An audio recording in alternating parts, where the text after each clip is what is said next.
भीलवाड़ा ज़िले से हूँ, कोटड़ी ब्लॉक केंद्रिया गांव से हूँ, राजपूत फैमिली से बिलोंग करती हूँ। मैंने जिस कंडीशन में इस जॉब को, जैसे एक होता है ना कि राजपूतों की लड़कियों को बाहर नहीं निकलने दिया जाता है, घूंघट में रहो, राजपूतों की छोरियाँ बाहर नहीं जाती। मैं बाहर भी गई, मैं बाहर लोगों को गाँव के अंदर काम भी कर रही थी, लोगों को बेनिफिट मिल रहे थे गवर्नमेंट की योजनाओं के, और लोगों मेरे ही वजह से, मेरे करने के बाद मेरे गाँव से बहुत सारी लड़कियों को बाहर जाने को मिला। जब सबसे पहले मेरे गांव में मैं इकलौती लड़की थी जो ऐसे बाहर जाके जॉब वगैरह करती थी या गवर्नमेंट के वर्क वगैरह कर रही थी, तो उसकी वजह से बहुत सारे लोग इंस्पायर हुए कि हाँ, हमें भी हमारी बेटियों को भेजना चाहिए, तो वो भी जाने लगे। अब बताओ कि हम ऐसे काम कर रहे थे, वो अब हमें पूछते हैं कि मैडम ऑफिस नहीं जा रहे हो, तो अब हम उनको क्या जवाब दें? क्या वो तो यही सोचेंगे ना कि भाई गवर्नमेंट ने निकाला है हमें, तो पर हमारे गांव में क्या मैसेज जाएगा कि नहीं, इन्होंने ही कुछ किया होगा, इस वजह से इनको घर बिठा दिया। या फिर लोगों के नेगेटिव इफेक्ट्स पड़ते हैं कि लोग पॉजिटिव नहीं सोचते, हमेशा नेगेटिव सोचते हैं कि है ना कुछ गलत किया होगा,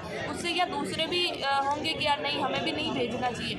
अब हमारी गवर्नमेंट जो बात करती है कि हम विकसित करेंगे हमारी इंडिया को, लड़कियों की एजुकेशन को लेके भी, एजुकेशन, महिला सशक्तिकरण हुआ, एजुकेशन के अलावा जैसे महिलाओं का सुरक्षा का हुआ है ना, बहुत सारी टीमें बनाई जा रही है लड़कियों की सुरक्षा के लिए। तो मैं उनसे ये पूछना चाहती हूँ कि जब एक लड़की का रोजगार छीन के आप लोग उनके गांव में, उनके घर में गलत मैसेज पहुँचा रहे हो, तो बताओ आप किस तरीके से लड़कियों को सेव कर पाओगे और किस तरीके से लड़कियों तक अच्छे मैसेज पहुँचा पाओगे? ये छोटी मोटी सुविधा देकर लड़कियों को रोजगार छीन कर फिर उससे क्या होगा? जब उनके पास कुछ है ही नहीं, जब वो अपने पैरों पर खड़ी नहीं हो सकती, तो वही पहले वाली जो मनुष्य समृद्धि जो चलती थी, उसमें लड़कियों को ये समझा जाता था कि पैर की जूती के समान मनुष्य समृद्धि में। तो अब मेरे को बताओ कि ये एक तरफ राम राज्य लाते हैं, एक तरफ राम राज्य है तो ठीक है, वो लड़कियों के साथ करने के दावे करते हैं, करा नहीं है, दावे करते हैं, जब नहीं कर पा रहे हैं तो हम क्या समझे, हम मनुष्य समृद्धि वाले उस समय में चले जाए फिर से कि भाई हाँ, हम आदमी के पैरों की जूती समझ ले खुद को?